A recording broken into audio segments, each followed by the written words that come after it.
Welcome to The Hindu Editorial. My name is Ryan Pinto, and I am going to discuss with you The Hindu Editorial of January the 6th.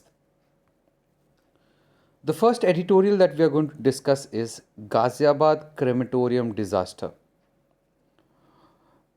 or you can say a disaster which proved that governance is over. So the first editorial is moribund governance. Moribund governance is a dead governance, a stagnant governance, or a complete destroyed governance.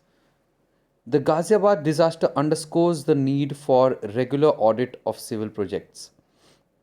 The collapse of a newly built shelter in a crematorium in Muradnagar in UP's Ghaziabad district, killing at least 24 people, is a shock. So, what you have to understand over here is this crematorium. A crematorium is where the people who have passed away are burnt. So, this crematorium was actually made by the civic authorities, and it was because of this incident, a regular audit of civic projects is needed. 24 people died in this. It shows how the governance is not working up to the mark. A token solatium has been announced by the UP government. Solatium is a compensation for the next of the kin of the dead and relief measures for others. But the loss of breadwinners who were in low paying jobs has left the family members destitute. First of all, the the crematorium collapsed. 24 people died. UP government gave a call for compensation. They have announced a compensation. They haven't given the compensation yet. But the people who died were the sole breadwinners of the family, and they were from the very poor family. The state has shown great alacrity in arresting four people, including junior engineer, besides contractor, citing culpable homicide causing hurt and endangering lives. So, what we can see over here is punitive measures, but we are not seeing any preventive measures being taken. Such measures cannot produce consistent improvement to governance. The Ghaziabad disaster is clearly the product of a system that lacks transparency and audits and does not yield to quick fixes or measures meant to aid deterrence. So, you must understand the Ghaziabad incident shows how in our country we are waiting for a disaster to happen. There are no strong preventive measures, no regular audit of civic projects. This was a government, a civic project, it was not even a private project. Disaster during rains. Every year, the monsoon extracts a penalty in the form of collapsed building in several states. So, you must have heard in your cities or in various districts or states, so many buildings collapsing during the time of the rains. Just over 3 years ago, several people died when a part of a bus stand caved in near Coimbatore, Tamil Nadu.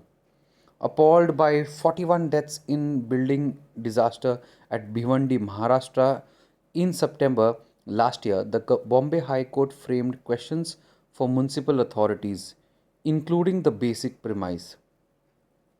Are those in authority completely helpless in preventing the collapse of structures and stopping the loss of life?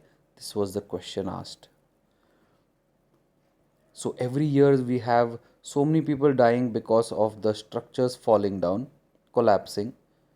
Best example was Tamil Nadu, and you must have heard in Maharashtra, Thane district, or in Bhivandi, there are so many buildings which have collapsed. Every year you will hear of incidences where there are building collapsing.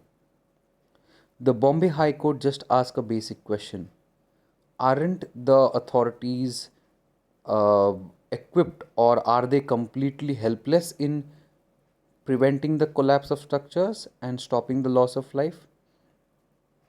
The court also emphasized that citizens have a right to live in safe building and environment within the meaning of Article 21. So Article 21's dimension, or Article 21's area has been increased by the court, saying that even the right to live in a safe building also is part of Article 21, right to life.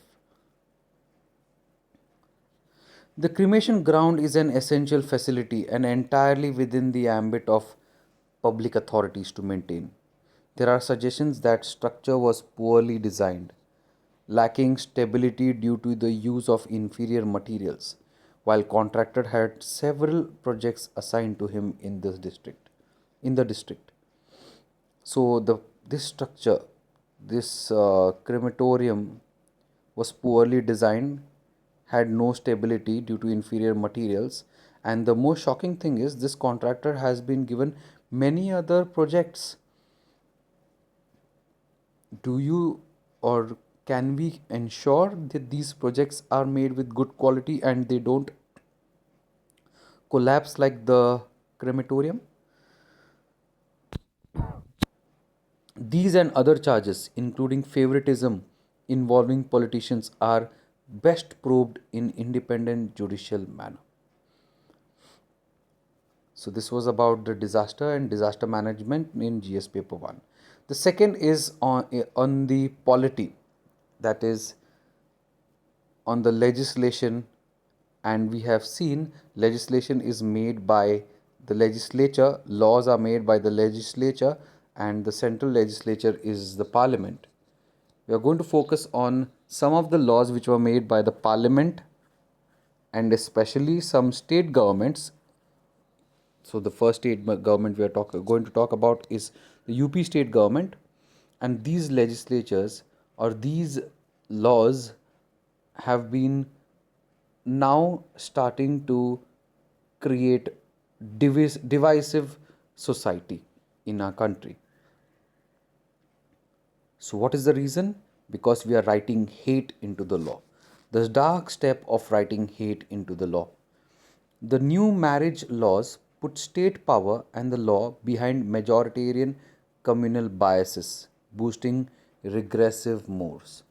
So the new marriage laws have come up and they are putting or giving importance to majoritarianism. Majoritarianism means they are giving importance to whatever the majority wants, and they are boosting regressive mores. Regressive is small thinking, regressive is old fashioned thinking. So they are boosting this old fashioned thinking. Chaudhry Charan Singh, the former Prime Minister, made a proposal to the Prime Minister Jawaharlal Nehru in 1954.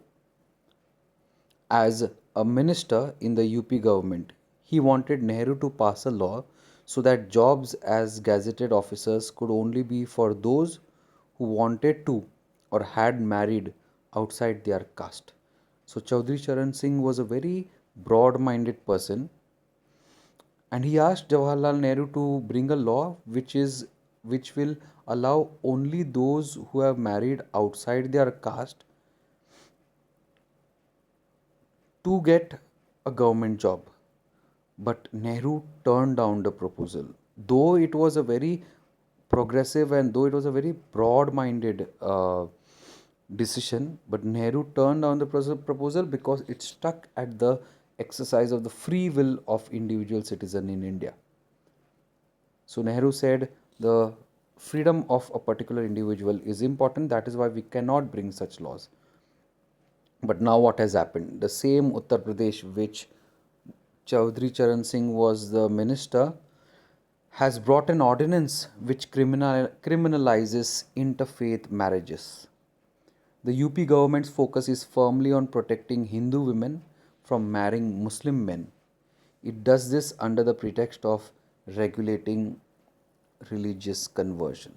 So now such a law has come where the UP government is protecting Hindu women from marrying Muslim men on the pretext of regulating religious conversions. The law in UP has already set a precedent for other states ruled by BJP, such as Madhya Pradesh.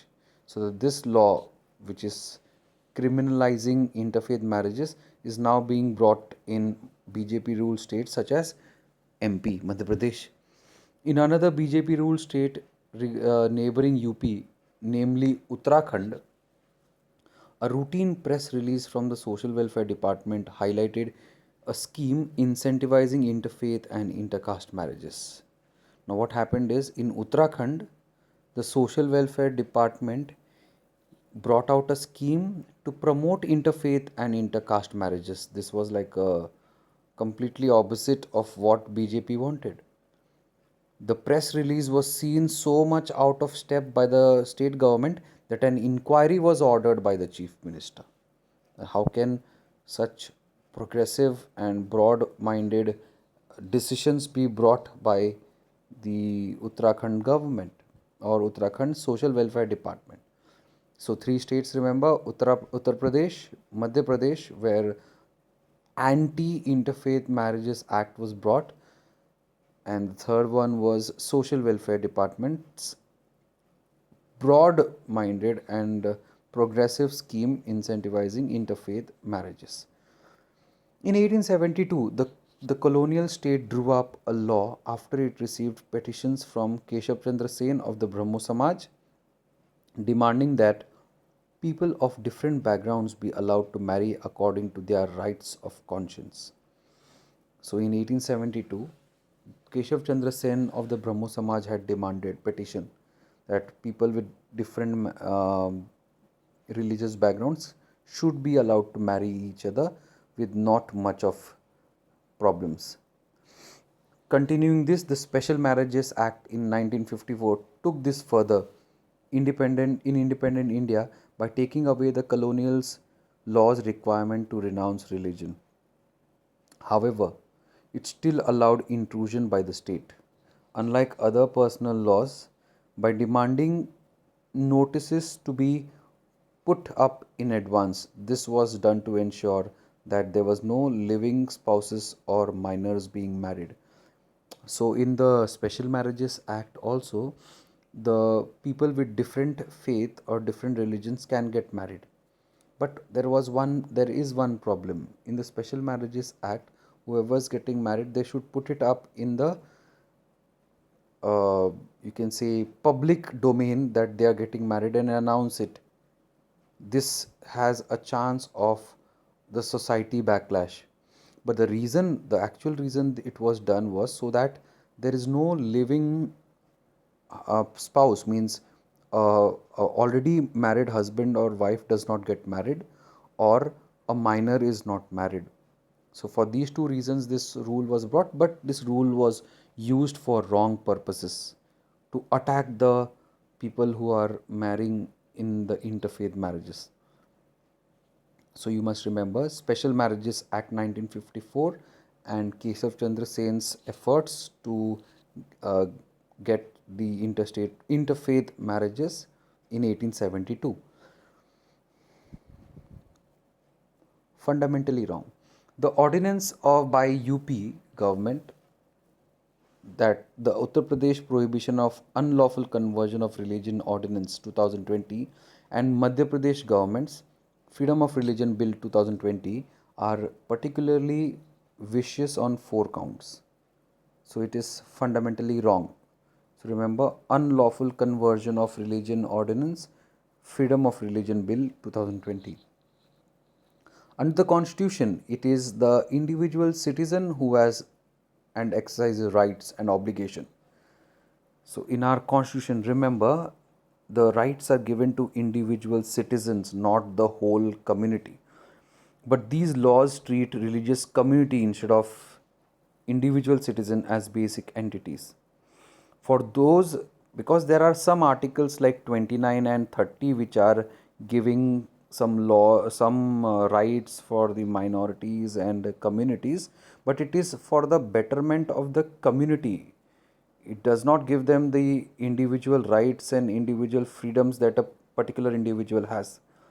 For those who argue that Constitution does agree or address communities when speaking of minority rights and untouchability, it is only to acknowledge and overcome social discrimination, because that impedes the ability of those citizens to exercise their right as individuals. So, meaning Constitution gives more rights and focus to individuals rather than communities. And this law is actually for the protection of communities, not the individual. It violates privacy. So we are seeing that there are four problems with these laws. First problem is it focuses on community, not individual. Second, these laws are blatantly right to privacy, violating the right to privacy, which the Supreme Court of India, in a much lauded judgment 2017, decreed to be fundamental. The level of state interference in a civil union, which is a solemnization of relationship between two individuals, breaches the basic structure of the constitution. So remember, the second point is it violates the right to privacy, and it allows the state to interfere in a civil union, which is solemnizing of a relationship between two individuals. If two individuals want to get married to each other, regardless of what position, what religion, what status they are, they can get married in a free country. But this law attacks it. So the first, it attacks on the rights of individuals. Second is state's interference in right of privacy. Third, the provision impedes the exercise of an individual's right to choose her faith without seeking state sanction. Under these new laws, everyone from local police, local administration, community groups, and families are given ample time to interfere and deny the individual. So, the third point that it attacks on is individual's right to choose his or her faith, especially her faith, because it is Hindu women marrying Muslim men. In matters of change of profession, nationalities, electoral choices, and even political parties, no such interference is brought into play. So, if you change your profession, your country, electoral choices, and even political parties, there is no interference. But if you change your religion, there is. The ruling by Supreme Court 1977, which upheld earlier restrictions to convert by the states of MP and Odisha, said it did so to penalize conversion by force, fraud, or by allurement. So, even in our constitution, people have the right to conscience, have the right to profess, propagate. And when you say profess and propagate, it means you can also convert, but not by force. So Supreme Court had said that it had restricted the right to convert because it did not want to allow people to convert by force, fraud, or allurement. The other element is that every person has a right to profess his own religion and to act according to it. By making propagation contentious, the 1977 ruling pushed back freedom in Article 25. So, if you stop allowing people the right to convert and propagate, it will actually uh, stop what Dr. Babasaheb Ambedkar did. Dr. B.R. Ambedkar to Buddhism could invite a jail sentence if he was alive instead of rescinding the 1977 ruling. These laws further criminalizes an individual's choice of faith. So, what are the three problems in these laws? First, the rights are given to the group, not the individual. In our constitution, it is actually given to the individual, but these laws are giving right to the group. Number two, these laws are violating right to privacy. Number three, it is a hurdle to exercise one individual's right to choose or her his or her religion.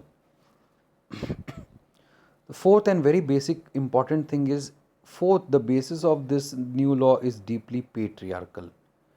It shows a woman can be lured and can be converted and does not trust her decision making. The nightmare that traversed in 1920s with competitive communalism fanning charges of Hindu betis in North India being taken away like cattle are being relived now. So same thing had been also used in 1920, charging that Hindu betis were taken away like cattle and they were converted. This is not true today. The pernicious myth, there's a myth of love jihad where adult women are seen as property, is not just a pamphlet or WhatsApp message, it is now the law. And this law now pushes the concept of love jihad. And to tell you, love jihad, as told by the Ministry of Home Affairs, was the Ministry of Home Affairs has told in the Supreme Court that there is nothing called as love jihad and they have no evidence about it. But when the laws are made, this concept is given prominence. A brief preview in 2017 of the dark consequence of prohibition of unlawful conversion of religion ordinance 2020, when the law confronted Hadia, a 25-year-old professional from Kerala, for her marital choice a year after converting to Islam. So a brief preview of what such kind of laws can do can be seen what happened to Hadia. Hadia, she's a 25-year-old health professional from Kerala. She married to choose a Muslim man. She was then targeted. This laws target Muslim men but is also a living hell for Hindu women for their choices. So, four things remember. First, rights are given to the community. Second, it is hurting the right to privacy. Third, we have seen it is very, you can say, patriarchal. And fourth, very important, that it affects the basic rights of the individual to choose his or her religion. Cost of inaction. Constitution offered high principles to aspire for. Can we keep quiet? Can we just see all these things happening? Constitution offered high principles to aspire for, which Indians may never fully live up to. But that may have been the intention, to set high standards and ensure we were always jumping a little bit to be better. All laws should meet that brief. So the Constitution has given us very high standards to live. We should be thankful for the making of for the founding fathers of the Indian Constitution, and we should strive to keep it alive. However, these new laws do opposite. They put the state power and law itself behind majoritarian communal biases which empower regressive social mores governing marriage and fellowship. Interreligious marriages may be less than 2.5% of all marriages. So we are concerned about the interreligious marriages. This law is for the interreligious marriages. But do you know what is the percentage? It is just 2.5 percentage of all the marriages. But what does this marriages do? But what does these laws do? But the promise they hold goes beyond numbers. They reaffirm fundamental constitutional premise of citizens being equal, besides promoting the ideals of freedom and fraternity. These laws which was brought by the UP government actually hurts equality, hurts fraternity, brings about the nature of patriarchy in our country. That is what these laws do. It is diabolical to fan rumors of love jihad, even as the government confirmed in the parliament that there is no evidence of it, is diabolical. Diabolical means it is completely false. But more than that, it is downright dangerous, as it seeds mistrust and changes fundamental and basic ground rules that all plural democracies must live by. So these laws creates mistrust, changes fundamental basic ground rules, and it creates a an environment of hate. We must never forget the price of a society and a country pays for writing hate into law. Example, Nazi Germany. So we saw the first article which spoke about the disaster management. This article was for the society and polity, especially polity. The third important article is for the farmers, and the farmers are currently in a lot of news. So two things which were in news before article, which was on the love jihad and the laws which was made by the UP government. Second is the farmers who give their life, they toil so hard and they gain nothing. They are very very important for the country, backbone of the economy. Why are they fighting for their rights and what are they doing on the borders of Delhi? We will understand this now. Shock treatment will not work in agriculture. After 1991, changes in industry caused a second deindustrialization. The results in agriculture are likely to be no different. So, post 1991, we saw liberalization, privatization, globalization. It changed the complete industry, caused a second deindustrialization. The results in agriculture also was affected. So, all this also affected the agriculture. Almost all sections of people, including farmers, agree that APMC mandis for agricultural marketing, initiated in 1960s for few crops, have outlived their utility. Everybody knows APMC is not now very useful. It has outlived their utility, and system needs a new policy in face of agriculture sector's growth slowdown. Crop composition not widening and investments in land not happening. What are the problems faced? First of all, agricultural sector's growth is slowing down, crop composition not happening or not widening, few crops are only being made, rice and wheat or produced, and finally no investments. So 3 points you must remember. Recently, the government of the day has opened up the output market with the aim to let market forces improve efficiency and create more value for the farmers. So, recently, what the governments are trying to do, open up the output market because the APMCs are not that successful, with the aim to let market forces improve efficiency and create value for the farmers and economy. These laws state that farmers are now free to sell their products anywhere and to anyone beyond physical premises of the APMC. Additionally, the laws promote contract farming. So, what are these laws promoting? First is removal of APMCs, not removal of APMCs, promoting they can sell in any market. Second is promoting contract marketing or sorry, contract farming through establishing partnership between farmers and food processing companies, and also permit unlimited hoarding of food except in special circumstances. So what these laws are doing, you are now understanding. What is the problem with the agriculture market? Sector is slowing down, crop composition not widening, investment is less. And what these laws are doing? Laws are giving the sellers to sell in anywhere, contract farming is promoted, and unlimited hoarding, because the Essential Commodities Act is removed for this. But what do exactly farmers want? So you understood 3 points of the problems, 3 points in the laws. What do exactly the farmers want? Why they are sitting there? On their so three main suggestions were put forth by the farmers. One, their produce should be cost production plus reasonable markup, means they should be able to earn something. Second is fluctuations in prices should be minimal. In food, we know the prices increase. Sometimes onion is 70-80 rupees, sometimes goes to 10-20 rupees. So the fluctuation should be minimal. And three, there should be little or no interference with legal or administrative officials. They are not comfortable with dealing with sahibs and polices. All these farmers concerned have been ignored in the way the current laws are drafted. So these things like the cost of production and reasonable markup prices, fluctuation in prices, and non-interference, all this is not there. This is what the farmers asked for. New markets are unknown.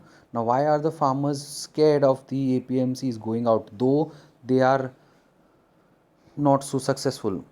The first law of the minimum support price mandi is a known devil, but the new markets will be an unknown ghost. And we know the the known devil is better than the unknown friend. It's a proverb where the known devil is better than the unknown friend. So the new markets are unknown ghosts now. Thus, while malpractices in mandis are known and local leaders, that is MPs, MLAs, are often brought to vent farmers' anger or arbitrate in difficult situation. Malpractices in new systems are neither forecastable nor is there any authority to report to. So currently, if anything happens in the APMC mandis, you can at least get your MLA and the MP, and you know there are issues, and then you can fight for it. But in the new system, since it's going to be private, how will you use your MPs, MLAs, or who will you report it to? Next, while the government says that the Mandi MSP system will continue, the question is for how long? Government says the APMC mandis will continue. The APMCs is not going anywhere. But if you are having a private company and they are given tax holidays, or they should pay less taxes, whereas the APMC are to pay more taxes, and here the APMCs have to bear a lot of cost, whereas over here private is not having to bear so much. They will grow. APMCs will close down one or the other day. After that, where will the farmers go? So if the alternative traders offer better prices, farmers will go there and not to the mandis. What happens after 2 or 3 years when regulated mandis become weaker or begin to shut down due to lack of businesses? That is what I was just telling you. There are many issues here. Traders could reduce the price. Later, what will happen once the mandis become strong? Traders will reduce the prices on more than one pretext, such as finding fault with the product, declining to buy on the pretext of a glut, that is, wait and watch, defaulting on payments, and so on. So once the APMC mandis are over, private mandis are there, traders can use all this, reduce the prices, wait and watch, default the payments. Since traders are few, they can form cartels also. They'll form groups, and where will the farmers go while farmers are many? This is imminently possible. The farmers are further handicapped by the fact that they come from long distances with loads of several quintals, tons of produce on hired tractors. Going back owing to the transport cost incurred is not an option for them. So traders will form cartel. They will not take anything from the farmer. Farmer has to now sell it, and sell it at a cheap rate, and this can become very dangerous. So this is from the APMC mandis, and if they go, what will happen? Second is the corporate buyers.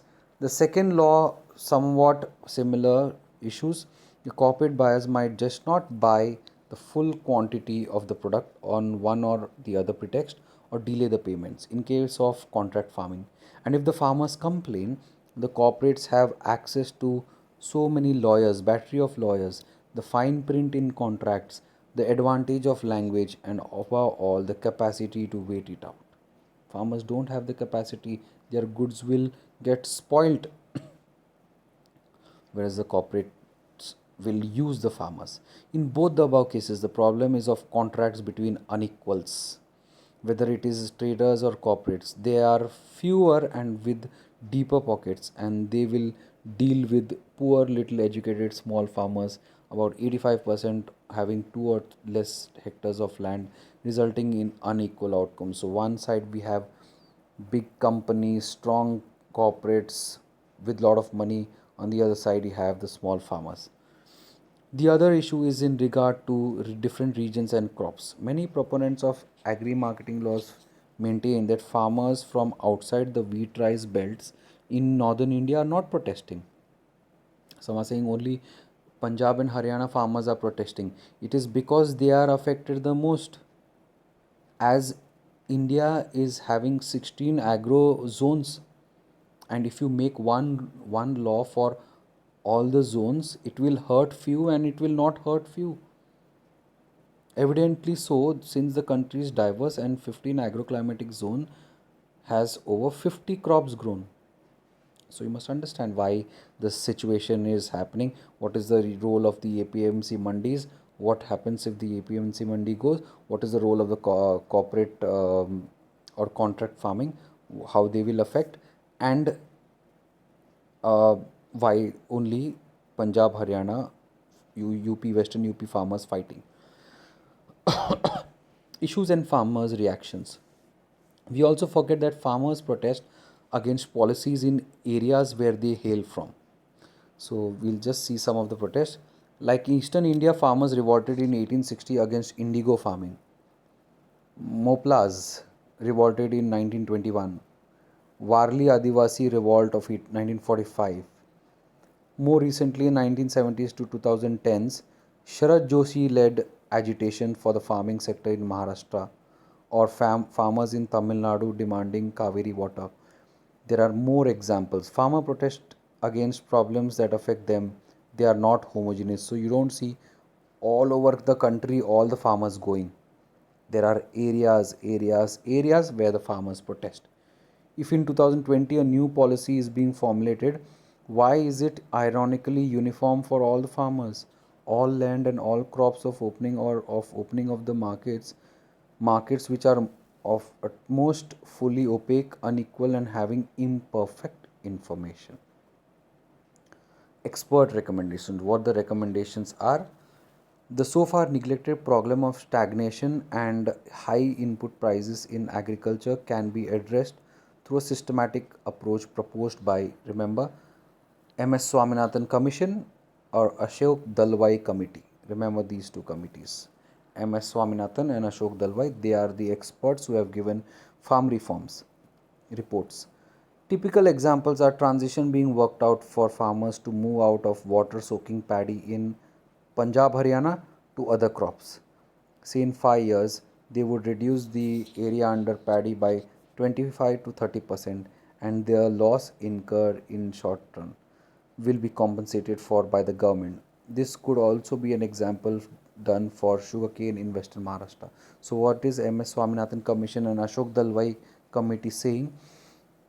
They have given various reports and commissions so that farmer reforms can be done. One of them is from Punjab, Haryana, water soaking paddy and wheat can be removed, especially paddy. Rice needs a lot of water, because of which Punjab and Haryana's land is getting infertile. Slowly they are now trying to remove, go to the other crops which is to be supported by the government. Same thing for the farmers in Maharashtra for sugarcane. Shock treatments do not work anymore, be it agriculture, industry, or the economy. You'll have to go step by step, slowly understand the problem, take it comprehensively, and one size does not fit all. Finally, coming to the India UK relationship, so we have seen disaster management, we have seen society and polity on the love jihad and the anti conversion law, and finally, farmers' issue.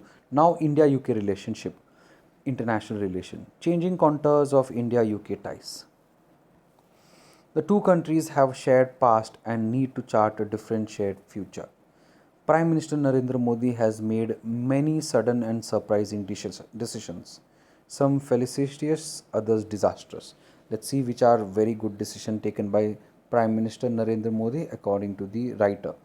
Among the former were invitations to the leaders of SARC, South Asian Association for Regional Cooperation, to attend his 2014 swearing in and visit to Lahore in 2015. So, two good decisions, fast, sudden, were when he was swearing in as the Prime Minister, he had asked all the SARC members, South Asian countries, to come and visit and be present as guest for his swearing in.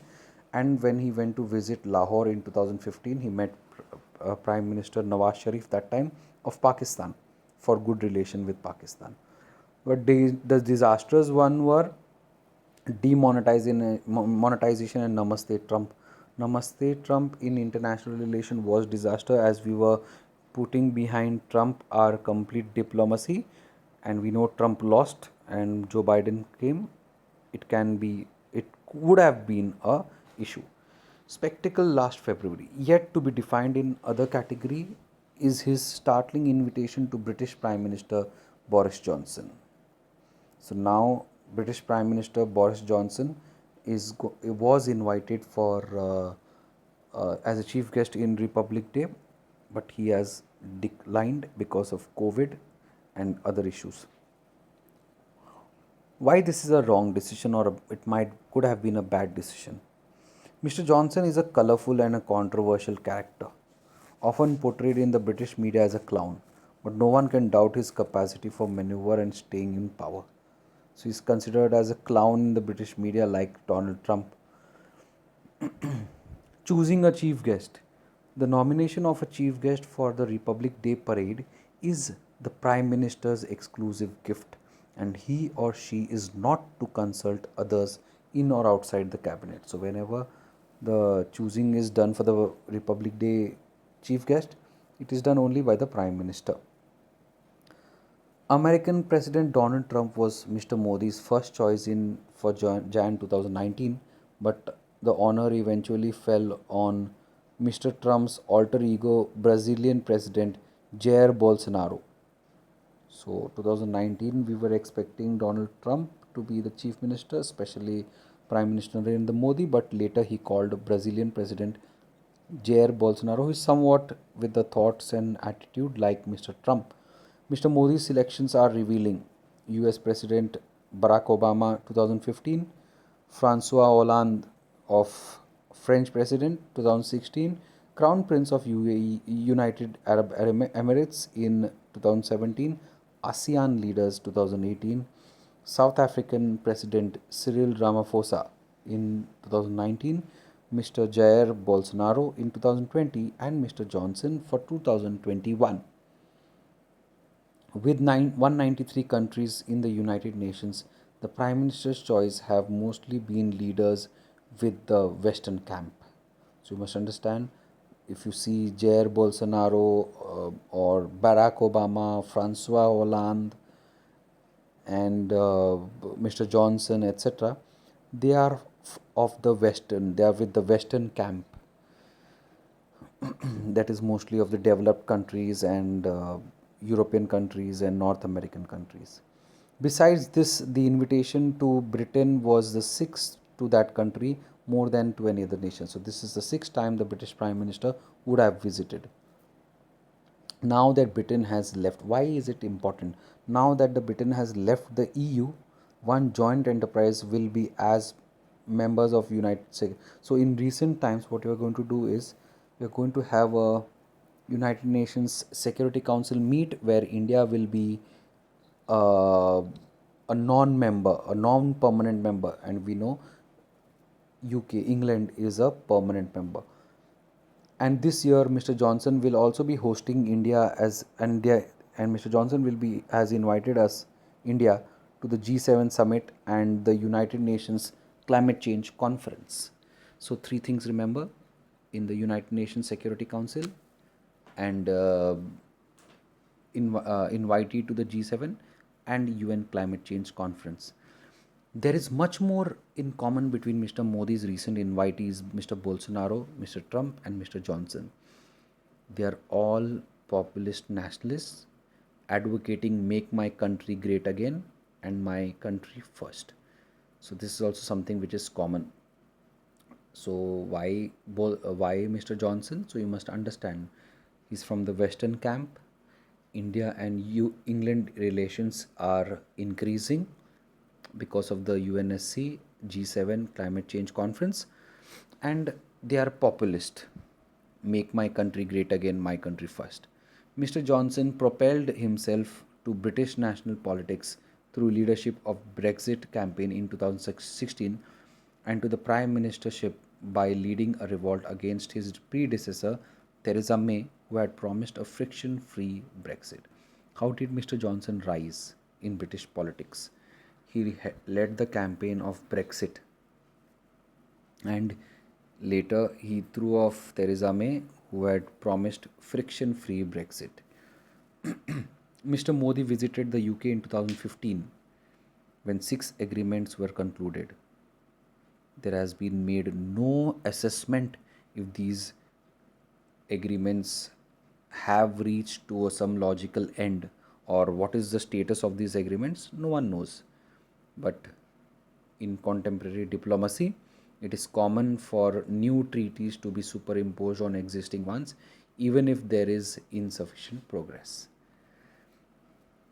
A fortuitous invite. That is a lucky invite. Lucky for whom? Lucky for England. Why?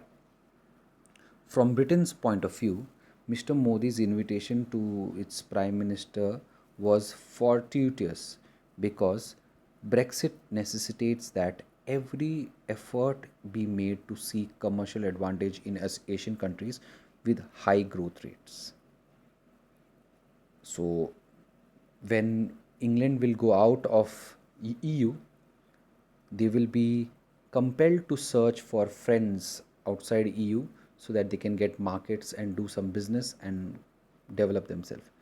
India has been fruitlessly negotiating a trade agreement with EU since 2007, during which Britain was considered the main deal breaker. EU wanted, so India and EU has been trying since 2007 for FTA, and England is going, it was the main deal breaker. What did England want, or what did EU want?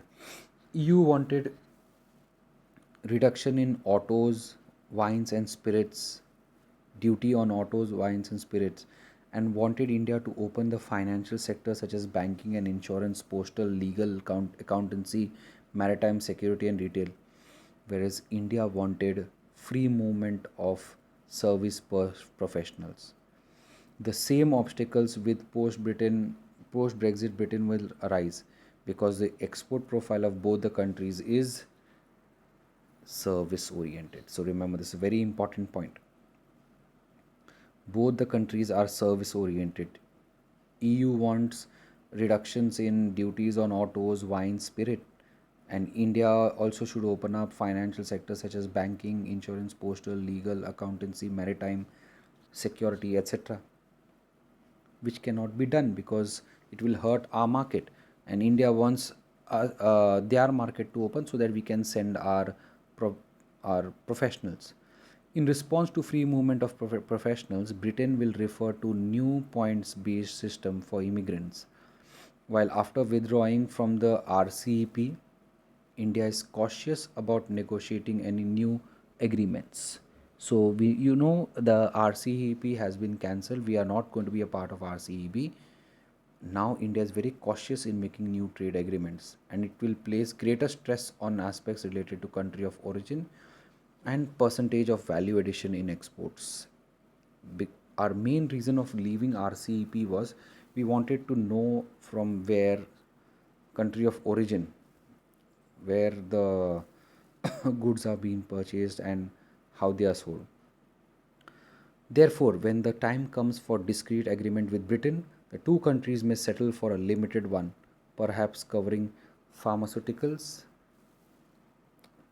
pharmaceuticals, financial technology, chemicals, defense, petroleum, and food products. So when we meet with each other, we'll be focusing on this pharmaceuticals again, finance technology, chemicals, defense production, petroleum, and food products. So the last point, how do India and England have close relation? 1.5 million persons of Indian origin reside in Britain. That is 15 lakh Indians are in Britain. 15 of them are members of parliament, 3 in the cabinet, 2 holding finance and home ministry. So very strong ministries Indians have. 500,000 tourists from India, that is 5 lakh people from India to Britain annually, and 10 lakh people from England to India come for tourism.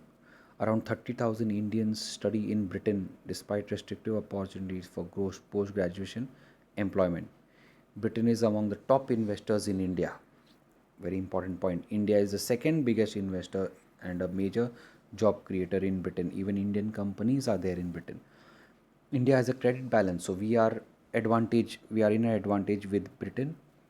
Total trade of $16 billion. We have a credit, means India is in positive. We are exporting more, but the level is below India's trade with Switzerland, Germany, or Belgium.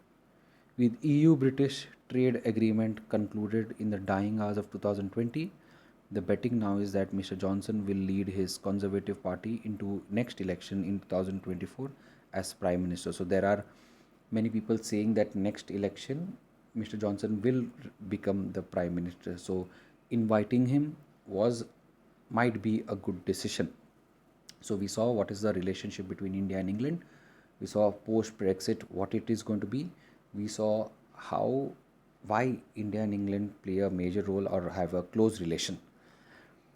Okay, so we have seen 4 articles. We saw disaster management on the crematorium. We saw uh, the farmers issue.